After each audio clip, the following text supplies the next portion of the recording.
Hello, everyone, and welcome to the Book Lounge. Have you ever wondered why your mind sometimes makes lightning fast decisions that feel instinctive, while at other times it takes a slow, deliberate approach to figure things out? What if I told you that understanding these two modes of thinking could transform the way you navigate choices, solve problems, and even avoid costly mistakes? Today, we're delving into the groundbreaking insights of Daniel Kahneman's thinking, fast and slow.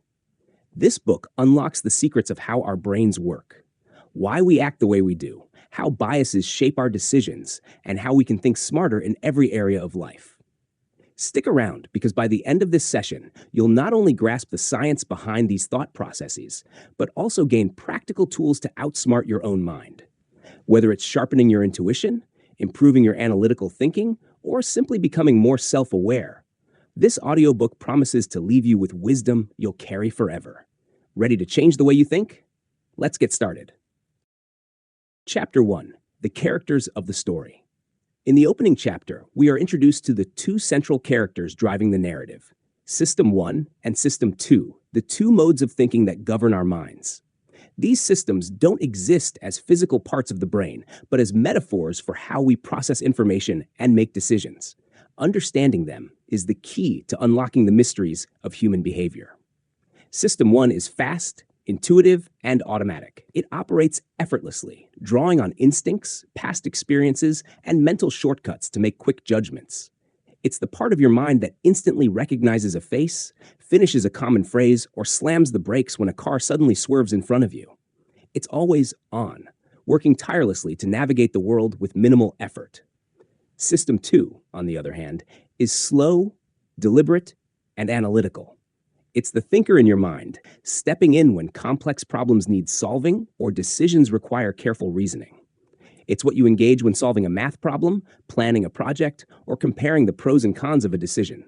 Unlike System 1, System 2 requires effort and focus, and because it's energy intensive, it often stays in the background unless summoned. These two systems are not equal partners. Most of the time, System 1 dominates, making snap decisions, while System 2 acts as a lazy overseer, only intervening when something doesn't feel right. However, this reliance on System 1 can lead to errors, as it's prone to biases, overconfidence, and relying on incomplete information. The interplay between these systems shapes every aspect of our thinking and decision-making. When they work in harmony, they can lead to powerful insights and effective problem-solving. But when System 1's shortcuts clash with System 2's deliberate analysis, it can result in flawed decisions or irrational behavior. This chapter sets the stage for a fascinating journey into understanding how these systems influence everything from everyday choices to life-changing decisions. By recognizing when each system is at play, we can begin to question our instincts, refine our thinking, and ultimately make better decisions in every facet of life. Chapter 2. The Characters of the Story. Building on the foundation of the two systems, this chapter delves deeper into their roles and distinct characteristics. System 1 is portrayed as the instinctive, fast responder, always active, effortlessly scanning the environment, and making split-second decisions. It's this system that allows us to quickly identify threats, understand social cues, and navigate routine tasks. Its speed, however, comes with a downside. System 1 often relies on heuristics and assumptions, which can lead to errors and biases. System 2 steps in as the deliberate, logical counterpart. It requires focus and energy, taking over when the task demands deeper analysis, such as solving a puzzle, constructing arguments, or overriding a gut reaction. Unlike System 1, System 2 is lazy and avoids unnecessary effort, often defaulting to System 1's suggestions unless explicitly activated. The chapter highlights how these systems often collaborate seamlessly, but their tension reveals a critical insight. Much of what we think of as rational decision-making is actually shaped by the automatic impulses of System 1. This understanding sets the stage for questioning how much control we truly exert over our choices. Chapter 3. The Lazy Controller. Here, the spotlight shifts to System 2, revealing its natural tendency toward minimal effort. This laziness isn't necessarily a flaw. It's an energy-conserving feature of the brain. System 2 only engages when it perceives that the stakes are high or when System 1's automatic response seems inadequate. The chapter introduces the concept of cognitive strain, showing how tasks that demand concentration and focus can quickly exhaust System 2. When under strain, our ability to think critically diminishes, leaving us vulnerable to mental shortcuts, superficial reasoning, and errors. This laziness of System 2 is also why we often accept the intuitive answers offered by System 1, even when they're flawed. The interplay between the two systems explains why we sometimes fail to resist temptations, misjudge probabilities, or overlook obvious mistakes. Recognizing this tendency equips us to strengthen self-control and make more conscious decisions when it matters most. Chapter 4: The Associative Machine. This chapter uncovers the brilliance and pitfalls of System 1's associative capabilities. It explains how our brain is a powerful network of associations, constantly linking ideas, memories, and experiences. A single word or image can trigger a cascade of related thoughts, emotions, and responses, an effect referred to as associative coherence. While this mechanism enables creativity, quick thinking, and understanding, it also explains how biases and errors arise. System 1 creates narratives to make sense of the world, but these stories often prioritize coherence over accuracy. This leads to phenomena like confirmation bias, where we accept information that fits our existing beliefs and reject what doesn't. The chapter emphasizes how this associative machine shapes not only how we think, but also how we feel. Our emotional responses, judgments, and even decisions are heavily influenced by the connections System 1 draws, whether or not they're rational. By becoming aware of these tendencies, we can begin to question our first impressions and better understand the forces shaping our choices. Chapter 5: Cognitive Ease. This chapter introduces the concept of cognitive ease, the state of mental comfort and low effort, which influences our thinking and decision-making more than we realize. When our brain experiences cognitive ease, we feel things are familiar, true, and even pleasant. Conversely, cognitive strain, when tasks require more effort, makes us more alert and skeptical. The chapter highlights how cognitive ease governs much of System 1's functioning. Repetition, simplicity, and clarity create ease, making ideas feel intuitive and believable. This is why advertisements repeat slogans and why clear, easy-to-read text is more convincing than complex, dense writing. System 1 equates ease with truth and familiarity, which is why we're more likely to trust something we've heard multiple times, even if it's false. However, this tendency has pitfalls. Cognitive ease can lead to overconfidence and illusion of understanding, where we accept ideas without critical scrutiny. On the other hand, cognitive strain activates System 2, encouraging deeper thinking, but at the cost of mental energy. The chapter reminds us to be wary of how ease can bias our judgments and to seek moments of strain to engage critical thinking when needed. Chapter 6: Norms, Surprises, and Causes. In this chapter, the narrative focuses on how we process the world through patterns and expectations. Our brain thrives on creating norms, mental models of what we anticipate based on past experiences.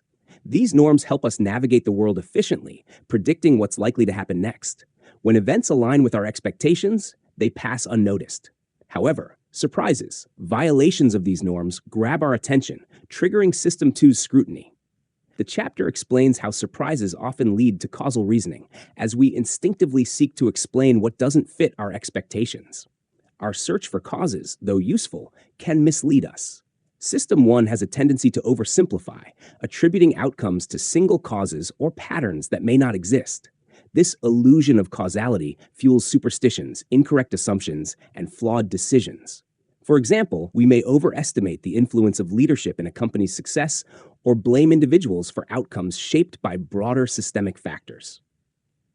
By understanding how we process norms, surprises, and causes, we can challenge our biases and become more thoughtful in attributing meaning to events.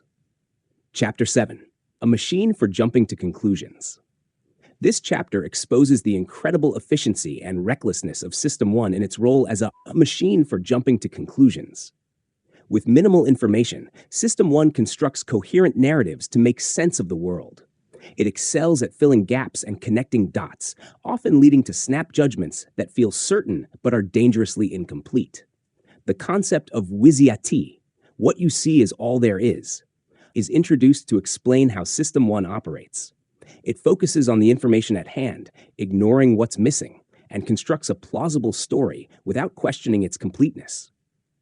This tendency is useful in many everyday scenarios, but becomes problematic when critical decisions require a more nuanced view.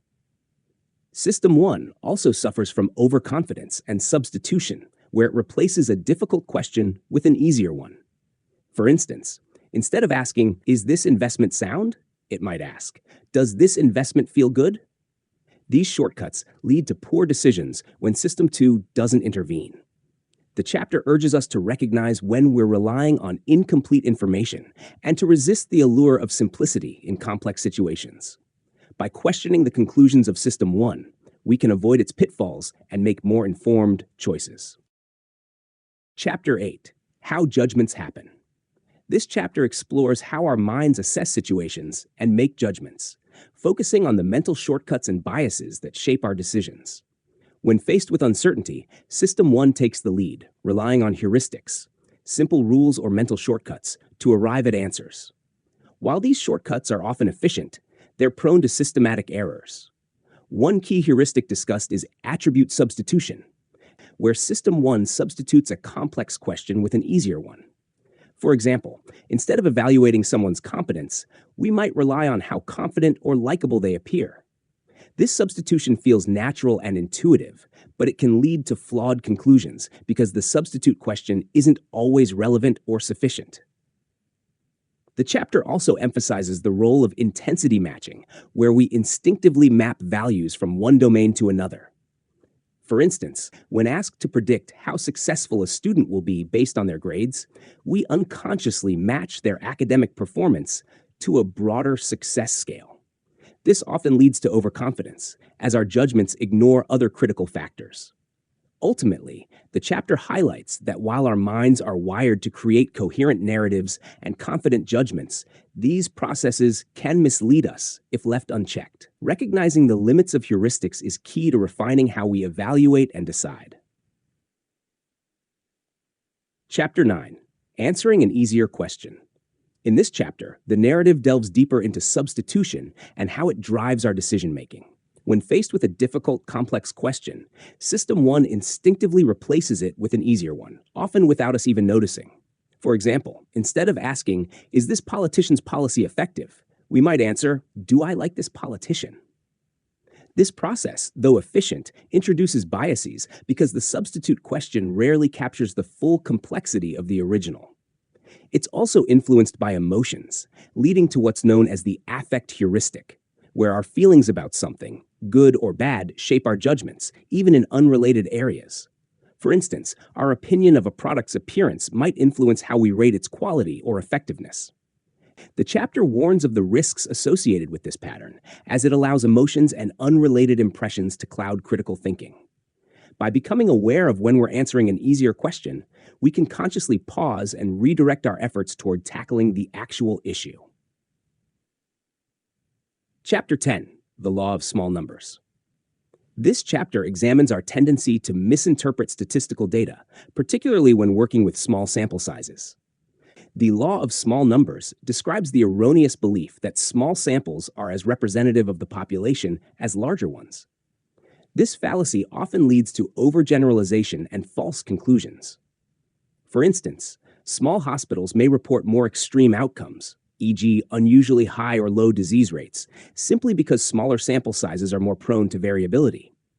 Yet, we're quick to attribute these extremes to significant causes, such as superior management or community health practices, rather than recognizing them as statistical noise.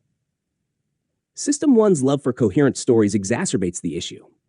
We instinctively seek patterns and explanations, even in random data, which can lead to the clustering illusion, seeing patterns where none exist. This flawed reasoning often impacts fields like business, education, and medicine, where small sample studies can drive major decisions without sufficient evidence. The chapter encourages skepticism towards sweeping conclusions drawn from limited data and emphasizes the importance of understanding statistical principles to avoid being misled by incomplete or biased information. By questioning our instincts and seeking broader context, we can make better, data-driven decisions. Chapter 11, Anchors. This chapter introduces the concept of answering, a cognitive bias that occurs when an initial reference point, the anchor, influences our subsequent judgments, often without us realizing it. When exposed to a number or value, whether relevant or random, it sets the stage for how we perceive and evaluate related information. For example, if someone asks whether the Eiffel Tower is taller or shorter than 1,000 feet, and then asks you to estimate its actual height, your guess will gravitate toward the 1,000-foot anchor. Anchors work because System 1, driven by intuition, draws connections and adjusts incrementally from the initial reference. Meanwhile, System 2, which could correct the bias, often fails to engage fully. The chapter reveals how anchoring is widely exploited, particularly in negotiations, marketing, and decision-making. Retailers, for instance, use original prices to create an anchor, making discounts seem more attractive. Similarly, negotiators set extreme demands to nudge outcomes in their favor. To counter anchoring, the chapter suggests increasing awareness of how it influences judgments and seeking independent assessments rather than relying on reference points set by others. Recognizing anchors is crucial to regaining control over decisions. Chapter 12, The Science of Availability. Here, the focus shifts to the availability heuristic, which explains how we judge the likelihood of events based on how easily examples come to mind. When something is vivid, recent, or emotionally impactful, it feels more probable, even if statistical data says otherwise. For instance, people may overestimate the risk of airplane crashes after seeing them in the news, while underestimating more common yet less publicized dangers like car accidents. System 1's reliance on mental shortcuts makes these vivid examples disproportionately influential, skewing our perceptions of probability. The chapter emphasizes the importance of understanding the availability heuristic to make more balanced judgments. By questioning whether the ease of recall aligns with actual data, we can avoid being misled by dramatic but unrepresentative examples. Chapter 13, Availability, Emotion, and Risk. This chapter builds on the availability heuristic, highlighting how emotions amplify its effects. Events that evoke strong feelings, like fear, anger, or joy, are more easily remembered and thus feel more significant. This emotional resonance can distort our perception of risk, leading to exaggerated fears or misplaced confidence. For example, a highly publicized shark attack may lead people to avoid swimming in the ocean, even though the risk of drowning is far greater. Similarly, emotionally charged campaigns, such as those addressing terrorism or health crises, leverage this bias to sway public opinion and behavior. The chapter underscores how the affect heuristic, where emotional responses drive decisions, often works hand in hand with availability. To make better judgments, it's essential to separate emotional intensity from objective risk and assess probabilities with a critical eye. Chapter 14, Tom W's Specialty. This chapter explores representativeness, another mental shortcut that often overrides logical reasoning. We meet Tom W., a fictional character described in detail, and are asked to predict his field of study based on stereotypical traits. Most people choose the field that fits Tom's description, ignoring base rate probabilities, how common or rare certain fields actually are. This error, known as base rate neglect, highlights how System 1 prioritizes resemblance over statistical reality. Our minds are quick to form intuitive judgments based on patterns and stereotypes, even when these judgments conflict with logic or data. The chapter explains how this bias influences real-world decisions, from hiring to predictions in finance or healthcare. It cautions against over-reliance on representativeness and stresses the importance of considering base rates to improve accuracy in judgments. Recognizing when we're swayed by stereotypes rather than facts is a critical step toward more rational thinking. Chapter 15, Linda, Less is More. This chapter introduces the conjunction fallacy, a cognitive bias where people assume that specific conditions are more probable than general ones. This is illustrated through the famous Linda problem. Linda is described as an outspoken, socially conscious woman who participated in protests. Participants are then asked to choose whether Linda is more likely a bank teller or a bank teller who is active in the feminist movement. Most choose the latter, despite the fact that adding a specific detail, feminist activism, reduces the overall probability of the scenario. This error occurs because System 1 relies on representativeness, prioritizing how well Linda fits the stereotype over logical reasoning. System 2, which could override this judgment, often fails to engage unless specifically prompted to think statistically.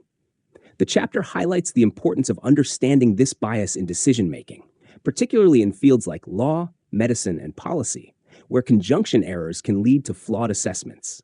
Recognizing that less is more in probability terms can help avoid costly mistakes driven by intuitive but illogical reasoning. Chapter 16. Causes trump statistics. This chapter explores the human tendency to favor causal stories over statistical evidence when explaining events or making predictions. Our minds are wired to seek cause and effect relationships, even when the data suggests randomness. For example, when observing patterns in stock market behavior, people often construct stories about specific events or trends driving the changes, ignoring the role of chance and broader statistical patterns. Similarly, in medicine or education, anecdotal cases often outweigh rigorous studies in influencing public perception and policy. The preference for causality is rooted in System 1's drive for coherence. Stories with clear causes are easier to remember and process than abstract statistics. However, this bias can lead to illusory correlations, where connections are perceived where none exist. The chapter urges critical thinking and reliance on statistical principles over anecdotal reasoning, especially in high-stakes decisions. By understanding when we're prioritizing causes over evidence, we can temper our biases and make more rational choices. Chapter 17. Regression to the mean. This chapter introduces the concept of regression to the mean, explaining why extreme events are often followed by more average outcomes, not necessarily due to specific interventions or causes. For instance, a student who performs exceptionally well on one test is likely to score closer to their average on the next, not because of any change in effort, but simply due to statistical fluctuations. Our tendency to misinterpret regression effects leads to flawed judgments. For example, when an athlete performs poorly and then improves, we might attribute the improvement to coaching, rather than recognizing that extreme performances naturally revert to the mean over time. System 1 struggles with this concept because it prefers causal explanations. The chapter explains how this misunderstanding leads to errors in evaluating success, failure, and the effectiveness of interventions. Recognizing regression to the mean helps us avoid attributing outcomes to irrelevant factors and encourages a more nuanced understanding of performance. Chapter 18. Taming intuitive predictions. This chapter focuses on how to counteract the biases inherent in intuitive predictions, which are often overly influenced by representativeness and neglect critical factors like base rates and regression to the mean. Intuitive predictions are quick and effortless, but they often result in overconfidence and flawed assessments. For example, when predicting a student's future grades based on their current performance, we might ignore broader statistical data about grade distributions and focus solely on the student's recent achievements. This leads to overly optimistic or pessimistic forecasts. The chapter outlines strategies for improving predictions. One key method is adjusting for base rates, starting with the statistical average and only making small adjustments based on specific evidence. Another is considering the potential for regression to the mean, which tempers the extremes of our intuitive judgments. By combining intuitive insights with statistical reasoning, we can create more balanced and accurate predictions. The chapter highlights that taming intuition doesn't mean abandoning it, but rather refining it with the tools of logic and probability, leading to wiser decisions and outcomes. Chapter 19. The Illusion of Understanding. This chapter delves into how humans create coherent stories about the past, even when those narratives are deeply flawed.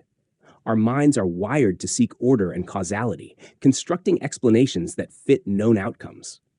This tendency leads to hindsight bias, where events appear predictable after they occur, even if they were uncertain beforehand.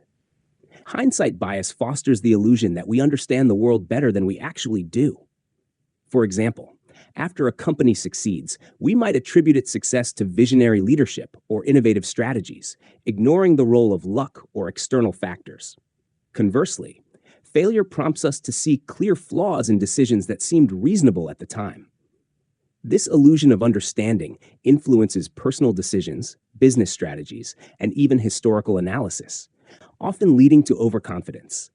The chapter warns against relying too heavily on post hoc narratives and emphasizes the value of humility and skepticism when evaluating past events. By acknowledging the role of randomness and uncertainty, we can make more balanced judgments. Chapter 20, The Illusion of Validity. This chapter explores the overconfidence we often place in our judgments, particularly when they feel intuitive or are based on vivid patterns. The illusion of validity refers to our belief that our assessments or predictions are accurate, even when evidence suggests otherwise. For example, professionals in fields like finance or hiring may believe they can spot talent or foresee market trends based on patterns they recognize. However, studies show that these predictions are often no better than random guesses. The chapter explains that System 1 is predisposed to see coherence and consistency, which reinforces this illusion. The chapter also highlights the dangers of ignoring statistical data in favor of personal confidence. In areas like investing or medical diagnosis, the illusion of validity can lead to costly errors. Recognizing this bias requires actively questioning the basis of our confidence and seeking objective evidence to support our decisions. Chapter 21. Intuitions versus formulas. This chapter pits human intuition against statistical models, revealing that formulas often outperform expert judgments. Intuition, though appealing, is prone to biases, emotional influences, and inconsistencies. In contrast, formulas rely on clear, consistent rules and data, making them more reliable in many scenarios.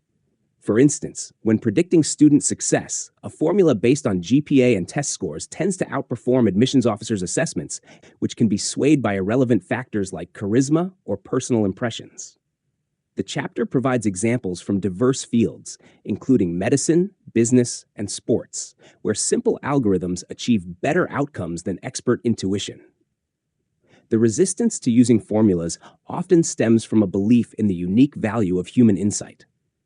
However, the chapter argues that combining the strengths of intuition with data-driven approaches can lead to the best results. It advocates for embracing structured, evidence-based methods while remaining aware of intuition's limitations. Chapter 22.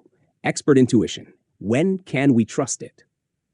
This chapter examines the conditions under which expert intuition is reliable. Not all intuition is created equal. Its accuracy depends on two key factors: a predictable environment and extensive practice within that environment. For example, chess masters or firefighters develop trustworthy intuitions because their fields are structured, with clear rules and consistent feedback. In contrast, stock market predictions or political forecasting occur in unpredictable environments, making intuitive judgments far less reliable. The chapter also highlights how experts often fail to recognize when their intuition is flawed. Overconfidence, fueled by success in one domain, can lead to errors in more complex or uncertain situations. The key is to identify where intuition is likely to succeed and where it requires support from data and critical thinking. To make sound decisions, the chapter advises combining expert intuition with systematic methods. Recognizing the boundaries of expertise and validating intuitive insights against objective evidence can help avoid costly mistakes and lead to more informed, effective outcomes. Chapter 23. The Outside View. This chapter examines the tension between the inside view and the outside view in decision-making. The inside view focuses on the unique details of a situation, often leading to overly optimistic predictions. People base their judgments on specific plans, intentions, and recent experiences, ignoring broader trends or statistical realities. The outside view, in contrast, steps back to consider similar cases and general outcomes. It is rooted in base rates and historical data, offering a more objective and often more accurate perspective. For example, when estimating the time required to complete a project, individuals might rely on their personal optimism rather than examining how long similar projects typically take, leading to underestimation of costs and timelines. The chapter highlights how anchoring decisions in the outside view helps combat overconfidence and unrealistic expectations. By integrating broader data and stepping away from personal biases, individuals and organizations can improve planning, risk assessment, and strategic thinking. Chapter 24, The Engine of Capitalism. This chapter explores optimism bias, a psychological tendency that drives entrepreneurship, innovation, and progress, while also introducing significant risks. Optimism bias makes people believe they are less likely than others to fail and more likely to succeed. This belief fuels ambition and risk-taking, creating the engine of capitalism. While optimism can be a powerful motivator, it often blinds people to the challenges and uncertainties they face. Entrepreneurs may underestimate competition, costs, or market barriers, leading to failure despite their enthusiasm and hard work. At the macro level, optimism bias can contribute to financial crises, as overly confident investors ignore warning signs. The chapter argues that while optimism is essential for growth and innovation, it must be tempered with realism. Awareness of bias and the incorporation of objective data into decision-making processes can help strike a balance between visionary ambition and practical caution. Chapter 25, Bernoulli's Errors. This chapter critiques the traditional model of expected utility theory, introduced by Daniel Bernoulli, which posits that people make decisions by evaluating the potential value, utility, of outcomes weighted by their probabilities. While elegant, the model fails to account for how people actually perceive gains and losses. Bernoulli's model assumes that individuals are rational and consistent in their preferences. However, real-world decisions are often influenced by reference points, or the status quo from which changes are judged. For instance, a $50 gain feels different depending on whether it's framed as a windfall or a recovery from an earlier loss. The chapter identifies the limitations of Bernoulli's approach, emphasizing that human behavior is not purely mathematical. Instead, it is deeply influenced by psychological factors, including how outcomes are framed and the emotional weight given to gains and losses. This sets the stage for a more nuanced understanding of decision-making under uncertainty. Chapter 26, Prospect Theory. This chapter introduces prospect theory, a revolutionary framework that reshapes our understanding of how people evaluate choices involving risk. Unlike expected utility theory, prospect theory accounts for the psychological realities of human decision-making, including loss aversion, reference points, and framing effects. A central insight of prospect theory is that losses loom larger than gains. Losing $100 feels more painful than gaining $100 feels rewarding. This asymmetry explains why people often make risk-averse decisions when facing potential gains, but take risks to avoid certain losses. The concept of a reference point is also key. People evaluate outcomes relative to a baseline rather than in absolute terms. For instance, a 10% pay raise feels more satisfying if peers receive smaller raises, but disappointing if peers receive larger ones. The chapter also explores the value function, which is concave for gains and convex for losses, reflecting diminishing sensitivity to both. This explains why a $100 gain feels significant to someone with $1,000, but negligible to someone with $100,000. Prospect theory provides a more accurate model for understanding real-world behavior in economics, finance, and everyday life. It reveals how emotions, context, and cognitive biases shape our decisions, challenging the notion that humans are purely rational actors. By recognizing these dynamics, we can make more informed and mindful choices. Chapter 27, The Endowment Effect. This chapter explores the endowment effect, a psychological phenomenon where people value things they own more than identical items they do not. Ownership creates a sense of attachment and increases the perceived worth of an object, even if the item's intrinsic value hasn't changed. For instance, someone who owns a coffee mug might refuse to sell it for less than $10, while a non-owner might only be willing to pay $5 for the same mug.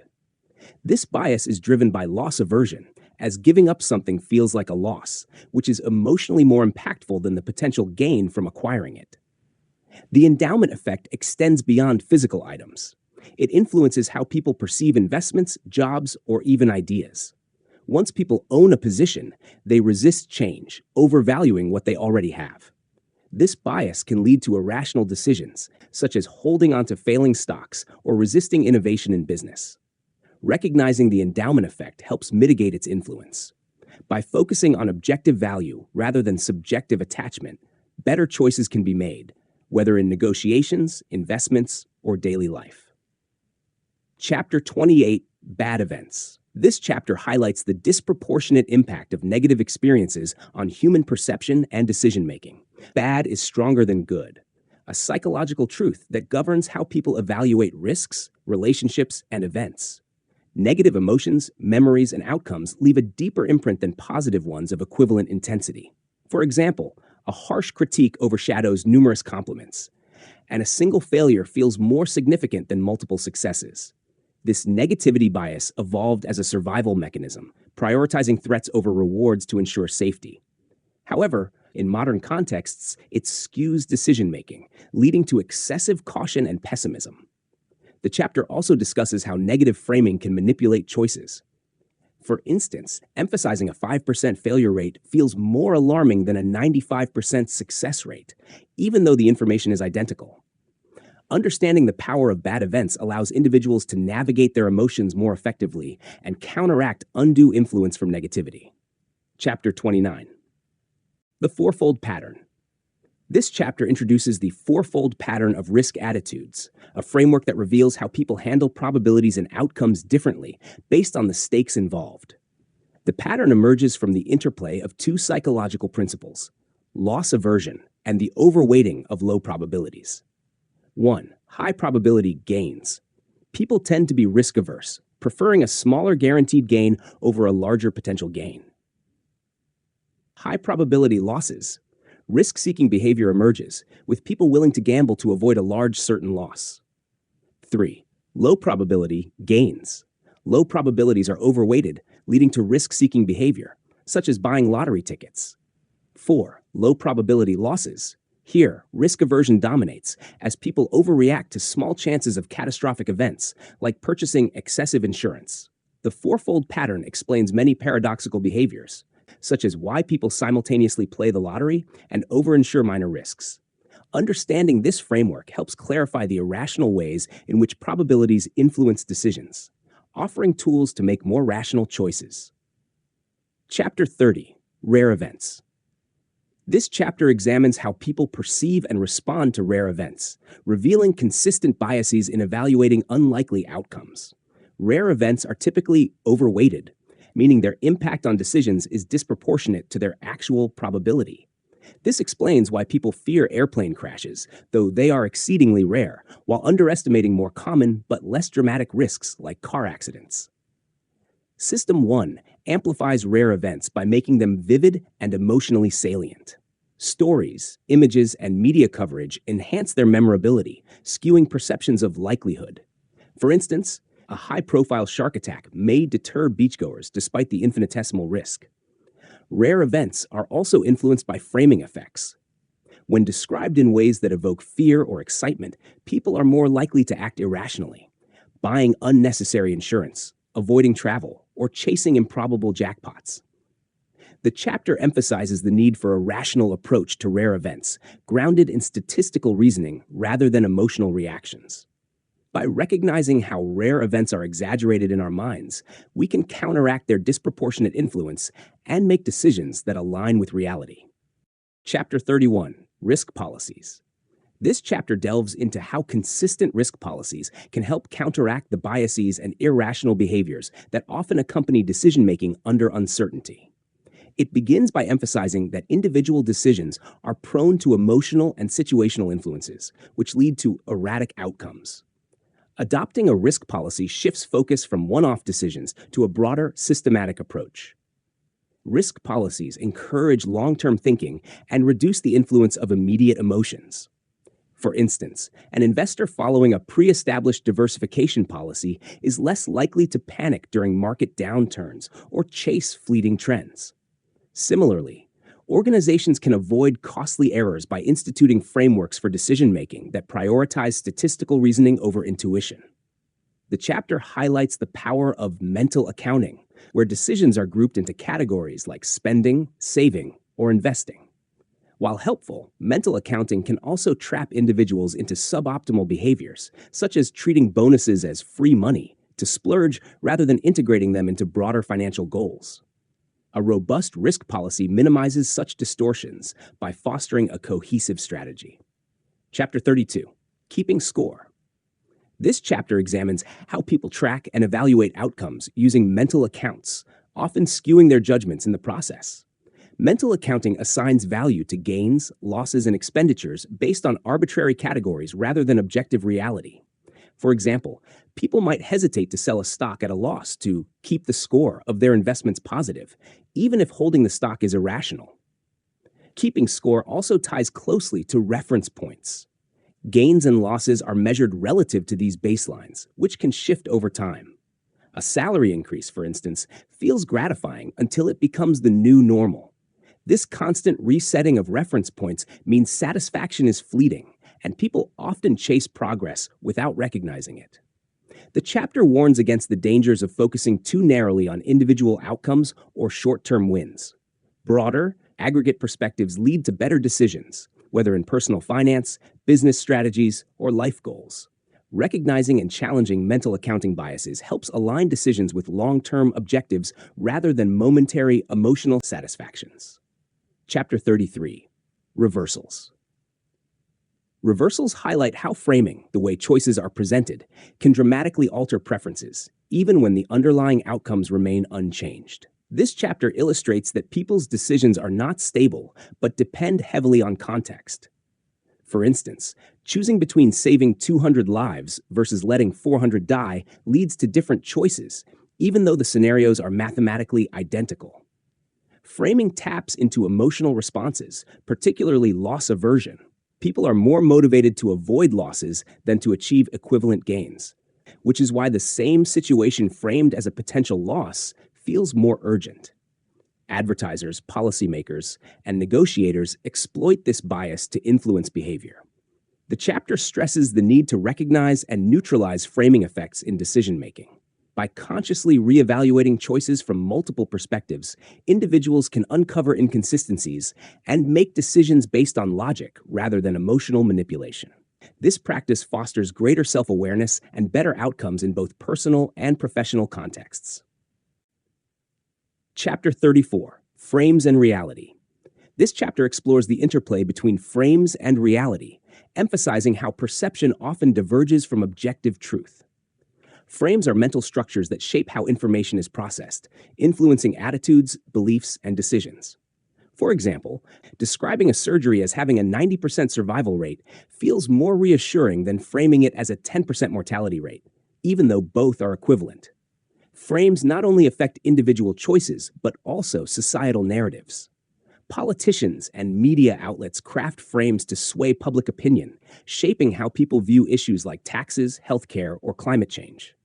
These frames often exploit cognitive biases, such as the availability heuristic or emotional salience, to amplify certain perspectives while downplaying others.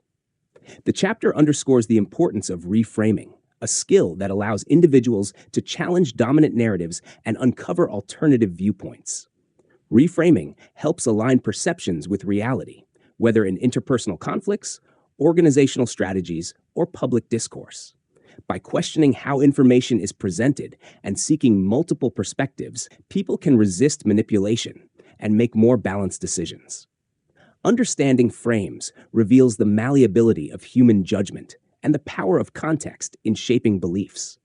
It invites a thoughtful engagement with the world, where deliberate reflection replaces automatic reactions, leading to a more accurate and fulfilling understanding of reality. Chapter 35, Two Selves. This chapter explores the distinction between the experiencing self and the remembering self, two parts of the human psyche that perceive life in vastly different ways. The experiencing self lives in the present moment, focused on the immediate sensations, emotions, and experiences. It is the part of us that directly encounters the world, the one that feels joy, pain, comfort, and discomfort. The remembering self, however, is concerned with the past and is focused on constructing a narrative about the experiences we've had. This self is not bound by the immediate details, but is instead interested in the overall story and how it will be remembered. One of the key insights of the chapter is that our decision-making often hinges more on the remembering self than the experiencing self. People tend to make choices based on how they expect an experience will be remembered, rather than how they will actually feel in the moment. This discrepancy between the two selves can lead to paradoxical choices. For instance, a person might choose to endure a painful experience for a longer period of time if they believe that the memory of the experience will be positive, or they might avoid a short-term discomfort that could ultimately lead to greater long-term enjoyment. The chapter also explores the impact of peak and rule, where our memories of an experience are disproportionately influenced by its most intense point, the peak, and its final moments, the end, rather than the overall duration or quality of the experience. This rule often distorts our perceptions of what made an experience good or bad. Recognizing the difference between these two selves and the biases they create allows individuals to make more mindful choices that align more closely with their long-term happiness, rather than simply seeking to create positive memories for the remembering self. Chapter 36, Life as a Story. This chapter delves into the concept of narrative fallacy, the human tendency to create stories and explanations about life events, often oversimplifying complex situations. People tend to view their lives as a story with a clear beginning, middle, and end, shaping experiences into coherent plots that make sense in retrospect. This tendency is rooted in the brain's need for order and meaning, but it often distorts reality. Our memories are not objective records of events, but are heavily influenced by the stories we tell ourselves about the past. This narrative building can lead to a simplified view of life, where events are categorized as good or bad, with neat resolutions, even though life is filled with uncertainty and unpredictability. We often create causes and effects where none exist or overlook significant factors that don't fit into the story we want to tell. The chapter illustrates that the way we think about life as a story shapes how we interpret past experiences, make future decisions, and even how we experience emotions. A good story often involves conflict, resolution, and progression, and so we may artificially create these elements in our own lives, forcing patterns where there are none. Recognizing this narrative bias can help break free from the constraints of oversimplified thinking. Rather than viewing life as a static narrative, the chapter encourages readers to embrace the complexity of their experiences, acknowledging that life is not always neatly organized into clear-cut stories. By doing so, one can appreciate the richness of lived moments and make more authentic, less biased decisions. Chapter 37. Experienced Well-Being. This chapter explores the concept of experienced well-being, which refers to how we feel in the present moment. It emphasizes that well-being should not be viewed solely through the lens of life satisfaction or happiness, which are retrospective evaluations of one's life, but rather as the quality of experiences as they happen. People's assessments of their happiness often depend on the narrative they construct about their lives, as discussed in the previous chapter. But these evaluations do not always align with the actual emotions they experience. For instance, someone may rate their life as highly satisfying when asked to reflect on it, but in the day-to-day moments, they may experience more stress, frustration, or boredom. The chapter underscores the importance of focusing on moment-to-moment experiences, rather than relying on global judgments of life satisfaction to measure true happiness. The author also contrasts the concept of pleasure with the psychological need for meaning. People are often most content when they experience moments of pleasure, but it is meaning, often derived from overcoming challenges or contributing to a greater good, that provides a deeper sense of fulfillment. The balance between these two elements plays a critical role in overall well-being. The chapter also discusses how people tend to misjudge what will lead to their happiness. The anticipation bias often leads individuals to believe that future accomplishments, possessions, or experiences will bring more satisfaction than they actually do. In reality, the small, everyday moments often provide the most lasting contentment. By focusing on how we feel during our experiences, rather than relying on the way we remember them, we can better understand and cultivate true well-being. This chapter encourages individuals to become more attuned to their present experiences, to savor life's moments as they happen, and to seek a balance between pleasure and meaning to achieve lasting fulfillment. Chapter 38, Thinking About Life. The final chapter of this book brings us full circle, urging us to reflect on the nature of decision-making and how our cognitive processes shape the way we experience life. As the author delves into the intricacies of thinking and judgment, he emphasizes the enduring tension between the two selves: the experiencing self, which lives in the present moment, and the remembering self, which shapes our life story through the lens of hindsight. This chapter asks us to consider how our understanding of these selves can profoundly influence not just how we think, but also how we live. Throughout this book, we've been introduced to various cognitive biases, heuristics, and mental shortcuts that shape our decisions. These mental patterns influence everything from our day-to-day choices to the long-term narratives we build about our lives. In this concluding chapter, the author doesn't merely recapitulate these ideas, but instead challenges us to think critically about how they play out in our personal narratives and life choices. One of the most profound takeaways from this final chapter is the idea that the remembering self often distorts our understanding of the experiencing self. The chapter urges us to reflect on how we evaluate our own happiness and life satisfaction. Are we basing these judgments on how we truly feel in the moment, or are we simply framing our experiences into a story that makes us feel good about ourselves in retrospect? This tension is at the heart of many of our choices, from the way we recall past events to how we anticipate future ones. The author emphasizes how the narrative fallacy, our tendency to create stories out of disparate events, can trick us into thinking that life is more predictable or meaningful than it actually is. Our brains, eager to find patterns and coherence, often overlook the randomness and complexity of the world around us. This desire for a coherent narrative can lead us to overestimate our control over events and underestimate the role of luck and chance in shaping our destinies. This chapter also touches on the theme of decision-making under uncertainty, a recurring theme throughout the book. We are often called upon to make decisions without having all the facts, and our biases frequently distort how we weigh risks and rewards. We may focus too much on small, immediate risks while neglecting larger, more distant ones. The chapter urges us to reconsider how we approach choices, reminding us that rational thinking and calculation can often be clouded by emotions, fears, and a desire for certainty in an uncertain world. Furthermore, the author discusses the role of emotion in decision-making, particularly how our feelings color our judgment in profound ways. Loss aversion, for instance, explains why we fear losses more than we desire equivalent gains.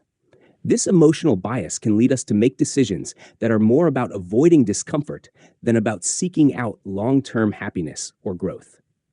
The chapter encourages us to become more mindful of the emotional undercurrents that shape our choices, recognizing that not every decision needs to be driven by immediate emotional impulses. Another compelling aspect of this chapter is its meditation on well-being and how we think about the concept of happiness. The author suggests that the pursuit of happiness is often misguided, as people are frequently poor judges of what will bring them lasting satisfaction. This chapter urges readers to focus less on the future or past and more on the present moment, where true well-being is often found. Happiness is not always about monumental achievements or grand life events. Rather, it's often hidden in the small, everyday moments, the simple joys that make up the fabric of daily life. This chapter concludes with a challenge to rethink how we approach life's big decisions. The author suggests that, rather than relying on flawed intuitions and biases, we should embrace deliberate thinking and critical reflection. It's not enough to let our cognitive shortcuts drive our lives. We must take the time to question our assumptions, examine the sources of our beliefs, and strive for a more balanced, rational approach to decision-making. In sum, this final chapter encourages us to take a step back and look at life through a clearer lens, acknowledging the complexities, contradictions, and randomness that shape our experiences. By understanding the limitations of our thinking and being more aware of our cognitive biases, we can live a more intentional and thoughtful life, one that is grounded in self-awareness and enriched by the wisdom of critical reflection. This chapter doesn't just conclude the book, but it leaves us with an open-ended invitation to continue the journey of thinking about life, not only as it is, but as it could be. And that brings us to the end of this fascinating journey into the depths of human thought and decision-making. If you enjoyed what you listened to today, don't forget to like and subscribe to The Book Lounge. Your next favorite audiobook might be just a click away.